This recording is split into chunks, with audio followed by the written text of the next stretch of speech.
Şimdi bu videomda 11. sınıflar için yazılı hazırlık soruları çözmeye devam ediyorum. Bu videoda biraz daha şekil sorularına özen gösterdim. Şekil soruları çözmeye özen göstereceğim. Çünkü genelde öğrencilerin zorlandığı ve kaçtığı soru tarzları oluyor. Şimdi bunların nasıl çözüldüğünü, trigonometriyi burada nasıl kullandığımızı işleyelim, anlamaya çalışalım. Şimdi birinci sorum dik koordinat düzleminde O merkezli bir yarım çember. Tabii birim çemberin oluşturduğu bir yarım çemberden bahsediyorum. BCD noktaları verilmiş. BDC açısı 20 derece olduğuna göre bu üçgenin alanını trigonometri ifadesi cinsinden trigonometrik fonksiyonları kullanarak nasıl ifade edebiliriz? Şimdi bundan bahsedeceğim. Şimdi bu birim çember olduğuna göre şurası bir birimdir. Şimdi ben diyorum ki O ile B'yi birleştireyim. Bu da yarıçap. Çünkü merkezle birleştirdim. O zaman burası bir birim. Şimdi burada bir ikizkenar üçgen görüyorum. Burası 20 derece ise o zaman burası 20 derecedir.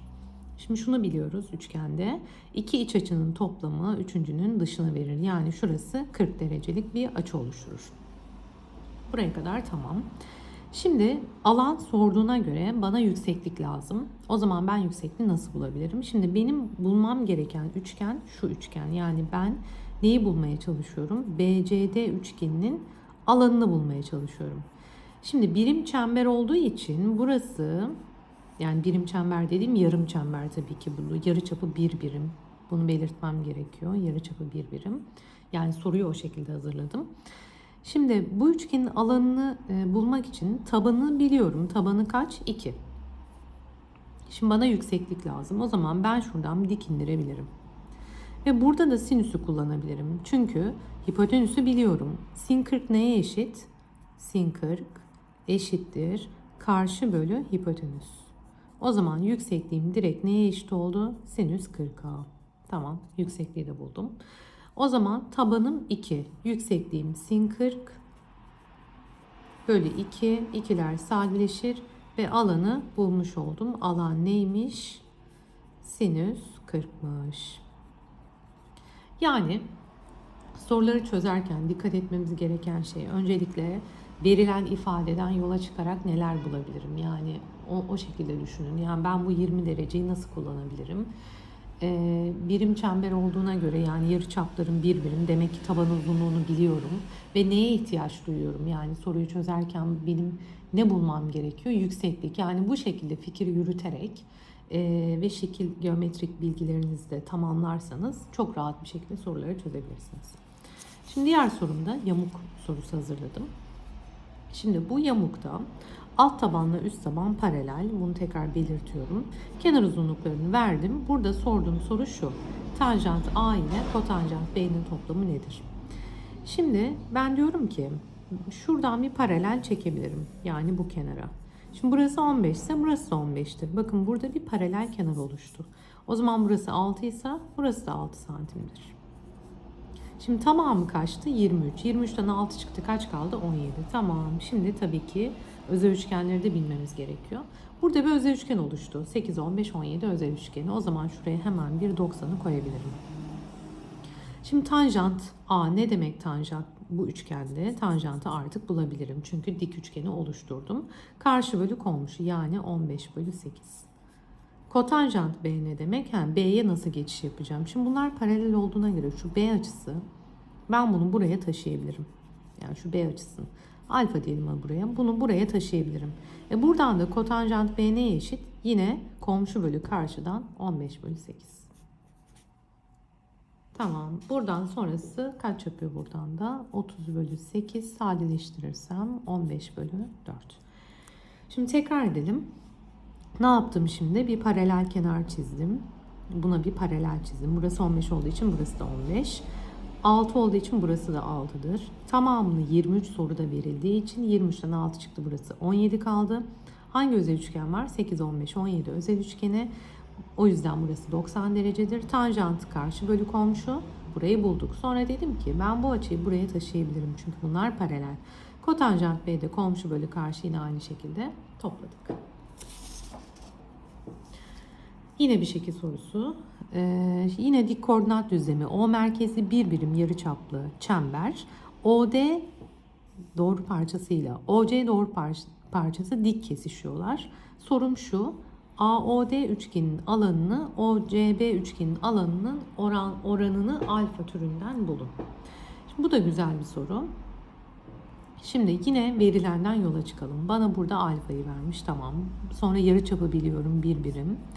O zaman ben burada kos ve sini bulabilirim. Kosinüs ne demek? Komşu bölü hipotenüs. Burası o zaman kosinüs alfa oldu. Sin ne demek? Karşı bölü hipotenüs. Tamam, burası sinüs alfa oldu. Tamam, buraya kadar tamam. Şimdi 90 alfa, ben buraya beta demek istiyorum. Alfa ile beta'nın toplamı 90.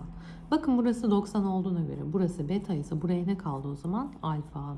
Şuranın 1 olduğunu biliyorum çünkü bu bir birim yarıçaplı yarıçaplı çember. O zaman şimdi benim neye ihtiyacım var bu üçgenin alanını bulmak için? Karşı uzunluğa. Komşuyu biliyorum zaten. Karşının komşu oranı neydi? Tanjant. O zaman ben buradan tanjantı çıkartabilirim. Tanjant ne demek? Karşı bölü komşu. Tamam. O zaman şu uzunluğum ne oldu? Tanjant alfa oldu. Şu an her şeyi buldum. Artık alana geçebilirim. AOD üçgenin alanı, yani şu üçgenin alanı tan alfa, şuraya yazalım. Tan alfa çarpı 1 bölü 2. Geçiyorum OCB üçgenin alanına. Dik kenarların yine çarpımının yarısı sin alfa çarpı kos alfa bölü 2. İkileri sadeleştirdik. Tanjantı sin bölü kos olarak yazabilirim. Bölü uzun uzun gösteriyorum. Sonra ne yapıyoruz? Üstteki ifadeyi aynen yazıyoruz. Alttakini ters çevirip çarpıyoruz.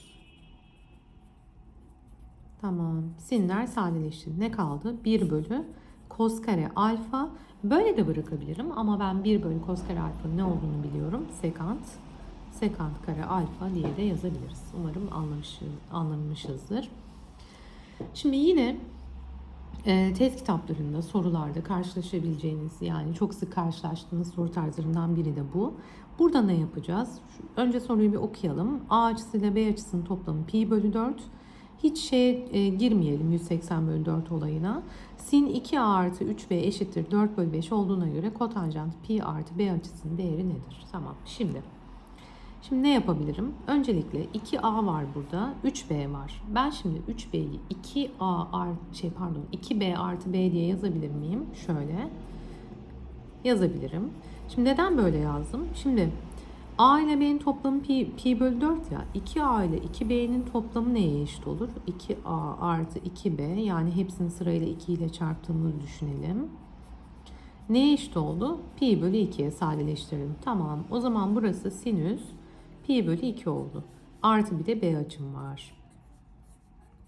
Eşittir 4 bölü 5. Şimdi 90 artı alfa. 90 artı alfa. Hangi bölgeye düşüyorum? 2. İkinci bölgede sinin işareti neydi? Artı. Dönüşümleri o şekilde yapıyorduk. Hatırlarsanız 90'da isim değişikliği oluyordu. Bunları anlattım ben. Kosinüs B neye eşit? 4 bölü 5'e. Kosa çevirdim, yani sin kosa dönüştü. Hemen bir dik üçgen çiziyorum. Şuraya yerleştirelim. A, B, C diyelim hadi buraya da. Şimdi B açısı neymiş? Kosinüs komşu bölü hipotenüs, yani 4 bölü 5. O zaman burası da 3 olur. Şimdi soruya geçelim. 180 artı B. 180'de dönüşüm, yani şöyle 180 artı B. B dar açı tabii ki. 180'den ilerledim. Hangi bölgedeyim şu an? 3. bölgede. Kotanjant işareti ne? Artı. Peki isim değişikliği var mıydı? Hayır. Bu kotanjant B oldu. Bana kotanjant B'yi soruyor aslında. O da komşu bölü karşıdan, cevap ne olur? 4 bölü 3 olur. Umarım anlamışızdır. Yine şekil sorusu yazdım. Yine zorlanacağınız soru tarzlarından biri de bu. Şimdi ABC açısı 90 derece. AC kenarında sekant A olarak verdim. ABC üçgenin alanını soruyorum. Yani şurası sekant A. Sekant neydi yazalım? 1 bölü kosinüs A'ydı. Tamam. Şimdi neye ihtiyacım var? Dik kenarlara. Şimdi şu A açısından gidelim. Komşunun hipotenüse oranı kosinüs değil miydi? O zaman yazalım. Kosinüs A eşittir. Şuraya x diyelim. X bölü hipotenüsüm ne? 1 bölü kosinüs A. Tamam. İçler dışlar çarpımı yaparsam şunun altına gizli bir içler dışlar yaptım. X eşittir. Kosinüs A çarpı 1 bölü kosinüs a. Bunlar da sadeleşti ve x'i buldum. X neymiş? 1. Tamam, burayı buldum. Şimdi aynı mantığı karşı kenar için yapalım. Sin a'dan gidelim bu sefer. Buraya da y diyelim. Sin a açısı neye eşit? Karşı bölü hipotenüsümle 1 bölü kosinüs a. Çarparsam y eşittir. Sin a çarpı 1 bölü kosinüs a. Yani sin bölü kossa buradan ne gelir? Tanjant gelir. Tamam, burayı da buldum. Şimdi ne yapacağım o zaman? Dik kenarların çarpımının yarısı. 1 çarpı tanjant a bölü 2. Neyi buldum ben? Üçgenin alanını bulmuş oldum. Evet, budur. Yani bu da genelde zorlanılan bir soru tarzı. Son olarak yine bir şekil sorusu. Burada bir eşkenar üçgen oluşturdum. KC uzunluğu AC'nin 1/4'i, sin x neye eşittir? Şimdi burada işlemleri kolay yapabilmek için ben şunlara 2K diyeyim, rahat çözebilmek için. K da diyebilirsiniz, hiç fark etmez. Şimdi şuranın 60 derece olduğunu biliyorum. Şuradan dik indiriyorum. Niye dik indirdim? Çünkü benim sine ihtiyacım var. O zaman benim hipotenüs bulmam lazım. Yani x'in olduğu bölgede bir dik üçgen oluşturmam gerekiyor.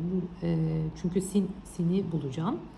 Şimdi buraya 30 derece kaldı. Dikin karşısı 2K ise 30'un karşısı 1K, 60'ın karşısı K kök 3'tür. Bu da tamam. Şimdi buradan buraya kaç K yaptı? 2, 4, 6, 8. Bir K'yı buraya yazdım. Buraya kaç K kaldı? 7K. Şimdi benim Pisagor'dan şurayı bulmam lazım. Ne diyelim buraya? Y diyelim. Y'nin karesi eşittir 7K'nın karesi artı K kök 3'ün karesi. Yani 49K kare artı buradan kök 3'ün karesi 3 gelir. 3K kare. Y kare buradan 52K kare mi geldi? Kare kökünü alalım. Y buradan karekök 52 çarpı K oldu. Buraya yazalım. Karekök 52 çarpı K. Bunu kökün dışına çıkartalım. 52'yi 4'e böldük. Kaç yaptı? 13. 2 kök 13. O zaman burası 2 kök 13 de yazabilirim. Şimdi sine geçiyorum. Sin ne demek? Karşı bölü hipotenüs. Sin x eşittir. Karşı kenar bölü hipotenüs. K'lar sadeleşti. Cevap kök 3 bölü 2 kök 13. Yani bunu kökten kurtarabilirim. Nasıl? Bunu bir daha kök 13 ile çarparak tabii ki. Kaç yapar burası? Kök 39 bölü 2 çarpı 13. Yani kök 39 bölü 26 mı oldu? Evet. Bu şekilde de bulabilirsiniz. Yani K yazmadan direkt 2, 2, 2 vererek de çözebiliriz aslında bu soruları. Yani trigonometrik ifadeleri, çünkü sadeleşiyor. O yüzden öyle de yapabilirsin ama ben genelde K'ları en son sadeleştirerek soruyu çözüyorum. Evet, şekil soruları da bu kadardı. Umarım faydalandınız. Beğenirseniz de çok mutlu olurum. Bir sonraki videoda görüşmek üzere.